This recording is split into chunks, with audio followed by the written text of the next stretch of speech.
बहुमत भी नहीं मिलेगी और 220 में अटक जाएगी।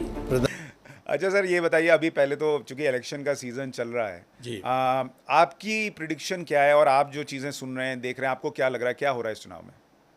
अब बीजेपी जहां एक काल में इसको 400 सीट मिलेंगी, 300 सीट मिलेंगी, इसकी बात चल रही थी।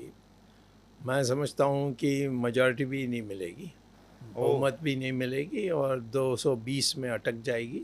मोदी को तो जानता हूं जब वो प्रचारक थे, और मैं जब भाषण देने के लिए आता था तो मुझे मेरी एयरपोर्ट या रेलवे स्टेशन आकर मेरी लगेज उठा के मुझे पहुंचाते थे जहां मुझे ठहरना था। अब वो सडनली बन गए चीफ मिनिस्टर। चीफ मिनिस्टर के बाद भी हमारे से बहुत मदद ली उन्होंने, क्योंकि एक काल था कि आरएसएस को बिल्कुल नापसंद की। अब दोबारा हो गया है, परंतु उस काल में तो बहुत घृणा थी आरएसएस में इसके बारे। और ये दंगे दंगे सब होने के बाद, लेकिन मैंने सुलह कराया था दोनों को, मोहन भागवत और इन दोनों को साथ लाने के लिए प्रयास की। बट अब मैं कह सकता हूँ कि इस देश में किसी को एहसान मानना इम्पॉसिबल है या हो ही नहीं सकता। वो है मोदी, लोगों से मदद लेता है परंतु धोखा देता है। मेरा अनुभव है, लोग कहते हैं कि देखो कैसा साहसी व्यक्ति है, पार्टी में रहकर जो पार्टी के सबसे शक्तिशाली व्यक्ति माना जाता है पब्लिक में, उसके बारे वो बोलता है और कोई उसको छू नहीं सकता है। और इसीलिए क्योंकि कार्यकर्ता सब मेरे पक्ष में हैं। मैं तो बीजेपी चाहता हूँ कि बढ़े, परंतु जो अच्छे अच्छे लोग हैं सबको किनारा इसने कर दिया। इसने आडवाणी को क्या मार्गदर्शन मंडल, यानी सुंदर नाम बट यानी अपमानजनक। और मुरली मनोहर जोशी, शांता कुमार जो हिमाचल में सारा बीजेपी बनाने वाले ही शांता कुमार हैं उनको, और ऐसे ऐसे अच्छे अच्छे लोगों को उसने बिल्कुल खड्डे में डाल दिया। और नड्डा वो कहता है आरएसएस की ज़रूरत ही नहीं है। हमें तो आश्चर्य होता है, हम तो कोई बूथ में काम नहीं कर सकते जब तक आरएसएस के लोग नहीं पहुँचेंगे। वो पैसा नहीं लेते, मेहनत करते हैं, और सारी करके बाद हमें हमारी परिणाम ठीक से आए, जो हमारी परिणाम है वो ये दिखना चाहिए। ये सब प्रयास वो करते हैं। अब उनको कहते हैं कि भाई हमारी उनकी ज़रूरत ही नहीं है। भाजपा के लिए ज़रूरत थी बट हमारे लिए नहीं ज़रूरत। कहाँ गिर गए हम इतने बुरी तरह। ये तो कार्यकर्ता का पार्टी नहीं है, वही है समस्या उसी की। आप इतिहास नहीं जानते। आरएसएस शुरू से जब बनी थी 1925 में, ये तय किया कि हम राजनीति में नहीं जाएंगे, राजनीतिज्ञों को मदद कर सकते हैं पर तो हमें किसी एक पार्टी से हमारे कोई कनेक्शन नहीं है। तब जब जवाहरलाल नेहरू आए प्रधानमंत्री बन के स्वाधीन भारत के, उन्होंने इनके पीछे यानी उनको बैन करना, झूठा ये महात्मा गांधी की हत्या करना, आरएसएस को कहना ये तो इतना बड़ा झूठ है। और जवाहरलाल नेहरू उसी को चला रहे थे। मैं तो कह सकता हूँ कि जवाहरलाल नेहरू की जो इसमें हस्तक्षेप था ये हत्या में, इसके बारे जांच हो सकती है, बट आरएसएस के बारे नहीं हो सकती। अरे वो इसमें मैं अभी नहीं जाऊंगा, क्योंकि ये सब जो दस्तावेज़ हैं सब सरकार ने उसको बांध करके रखा है। मैं जब मिनिस्टर था तब भी नहीं मैं खोल सका, क्योंकि चंद्रशेखर ने कहा मैं जानता हूँ तुम क्या करने वाले हो, मैं नहीं इसको अलाउ करूँगा। तो वो दस्तावेज़ जब निकलेंगे तब पता लगेगा कि माउंटबेटन और जवाहरलाल नेहरू की क्या योगदान थी महात्मा गांधी की हत्या में।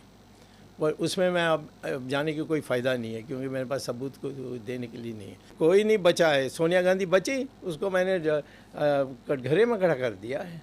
वो तो आज बेल पर है। आप लोग नहीं उसकी पब्लिसिटी करते। राहुल गांधी भी बेल पर है। ये अपराध किया है चोरी का। इन्हीं उन्होंने भारत देश की जो पैसा है उसको हड़प किया है तो नेशनल हेराल्ड मामले में, और उसको मैंने सिद्ध कर दिया। पर यानी उसकी अभी ट्रायल चल रही है कि वो अपना पक्ष दे। मैंने अपना पक्ष दिया, जज ने कहा इसमें दम है, इसको आगे बढ़ाना है, और उनको जेल डालने में मैंने कहा जेल डालने की ज़रूरत नहीं है क्योंकि फिर ये भजन मंडली शुरू हो जाएगी। तो मैंने कहा इनको इनके ऊपर पैसा का एक जुर्माना दो, और दूसरा है कि विदेश जाने के लिए परमिशन लेना होगा और मुझसे लेना होगा। अभी ये विदेश गया ना राहुल गांधी, इसको जज के सामने जा कर के एप्लीकेशन देना पड़ा। जज ने मुझे पूछा कोई आपत्ति है, मैंने कहा कोई आपत्ति नहीं है, तब ये विदेश गया। देश की इकोनॉमी में अभी अगर हम बात करें, जीएसटी कलेक्शन बढ़ रहा है। आपने जीएसटी का बड़ा विरोध किया और आपने शायद कहा था कि बिगेस्ट मैडनेस है। मैडनेस। हाँ, लेकिन बावजूद इसके अब हम देख रहे हैं 2-2 लाख करोड़ से ज़्यादा की जीएसटी कलेक्शन हो रही है। ये सरकार की कलेक्शन ज़्यादा हो गई, ये बीमारी का एक संकेत है। मैं बता रहा हूँ हमें क्या करना चाहिए, लोगों को बचत करने के लिए प्रोत्साहन देना चाहिए। आप मुझे पूछें कि आप बताइए आप क्या करेंगे, मैं कहता हूँ इनकम टैक्स को बंद कर दीजिए, ख़त्म, नो इनकम टैक्स। इसमें तो मैं आपके साथ हूँ। तो मैं ये कहता हूँ क्या होगा उसका असर, कि जिन लोगों के पास इन्होंने काला धन बनाई है वो रुक जाएगी, और फिर हिम्मत से इन्वेस्ट करेंगे। अभी वो बिल्डिंग बनाते हैं क्योंकि वहाँ पकड़ना मुश्किल होती है काला धन से जो भी करते हैं सब देश के लिए बर्बाद करने वाली बात है।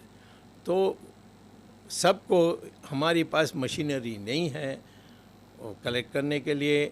ऐसे लोग, उनकी जो नौकरी है, उनकी जो जितनी उनको तनख्वाह मिलती है, सब देखते हुए कोई भी अमीर आदमी उनको ख़रीद सकता है और कह सकता है कि भाई इधर उधर करके मेरा टैक्स कम कर दो। मैं कहता हूँ टैक्स क्यों? टैक्स तुम्हें, आपको कुछ पैसा चाहिए तो छाप दो नोट, यानी नोट छापने के तो सरकार के पास पूरा छूट है। पर सर उससे महंगाई बढ़ने का भी खतरा है। कैसा? जब आप देखिए, यही है ना, तुम इकोनॉमिस्ट नहीं हो, मैं आपको थोड़ा सिखा देता हूँ। इकोनॉमिक्स दो बातों पर चलती है, दो पहिए में, एक है डिमांड, दूसरा है सप्लाई। जब आप पैसा की सप्लाई करोगे तो आपको ध्यान में होना चाहिए कि डिमांड की कमी है और वो पैसा डिमांड को पूरा करेगा, इससे इकॉनमी चालू हो जाएगी। जैसे साइकिल चलती है दो पहिए में, वैसे चल जाएगी। आज हमारे देश में यही प्रॉब्लम है, डिमांड कम है। डिमांड तब बढ़ेगा जब आप लोगों के हाथ में पैसा पहुंचाएंगे। कैसा हुआ ना, खाने पीने, बच्चों के स्कूल, ये थोड़ा बचा भविष्य के लिए, उसके बाद जो बचा के रखोगे उसको आप बैंक में डालोगे तो बैंक वाले उसको पूंजी के रूप में बदलेंगे। ये है इकोनॉमी। मैं आने के बाद मुझे सुनने के लिए तैयार नहीं, मैं लिख कर दूँ तब भी सुनने के लिए तैयार नहीं। क्यों? क्योंकि वो चाहता था मेरे नाम पर कुछ अच्छा ना बने। ये इसकी हीन भावना जो है, ये किसी को आगे नहीं आने देता है। ये मेरी समस्या नहीं है, मैं बोलता हूँ क्योंकि मैं किसी से डरता नहीं हूँ, मुझे कुछ चाहिए भी नहीं।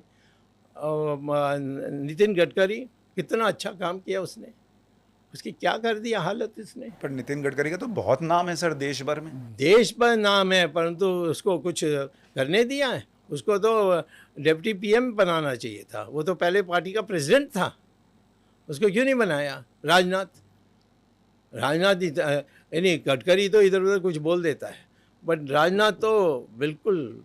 पर सर वो रक्षा मंत्री हैं, तो रक्षा मंत्री में कितना उसकी फैसला होती है।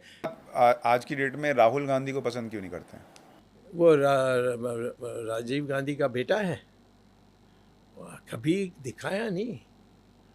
ये जाकर, ये और इसकी बहन जो हैं, ये जाकर जिसने राजीव गांधी को गोली से मारा, या उसको उड़ाया, उनको जेल में जाकर मिल कर आई, ये कैसा हो सकता है? मैं पूछना चाहता हूँ। भला तो जरूर सोनिया गांधी के लिए हुआ कि राजीव गांधी मरे तो सारा जो पैसा वैसा सारा नेहरू फैमिली का, इंदिरा गांधी का, ये राजीव गांधी का, सब सोनिया का बन गया। तो मैं कैसे नहीं सोचूं कि सोनिया गांधी पीछे है इसकी? क्यों? वो तो कभी दुखी नहीं हुई, दूसरे दिन से ही उसने कोई विधवा तो नहीं दिखी। राजीव गांधी का एक दिन भी नाम नहीं लेते। राजीव गांधी ने ये किया, तुम क्यों नहीं अभी तक किया? बोलना चाहिए ना। तो मैं ये कहता हूँ कि राजीव गांधी के नाम उन्होंने कई चीज़ें की थी। जो डिफेंस का जो सारा जो हमारी मसल बनी थी वो तो राजीव गांधी ने किया था। कोई बात ही नहीं करता। सोनिया तो करनी चाहिए ना, मेरे पति ने इतना इतना किया, इसकी कोई फैसला नहीं हुआ। राजीव गांधी को जो जो पुरस्कार होती है जो देते हैं सरकार, वो तो चंद्रशेखर ने दिया था। ये कभी नहीं, सोनिया गांधी ने कभी नहीं हमसे नहीं, पर राहुल गांधी और प्रियंका तो बोलते हैं कि हमारा बलिदान है, दादी ने बलिदान दिया, बलिदान तो क्या होता पिताजी ने है? बलिदान। वो मैं कहता हूँ जो उसने किया अच्छे काम, उसको बोलो। बलिदान तो उनके फायदा के लिए है ना। राहुल गांधी में एज ए पॉलिटिशियन आपको कुछ लगता है? नहीं, वो नहीं चाहता है यहाँ रहने के लिए। वो माँ उसको पकड़ के रखी है। वो तो रोज कहता माँ को।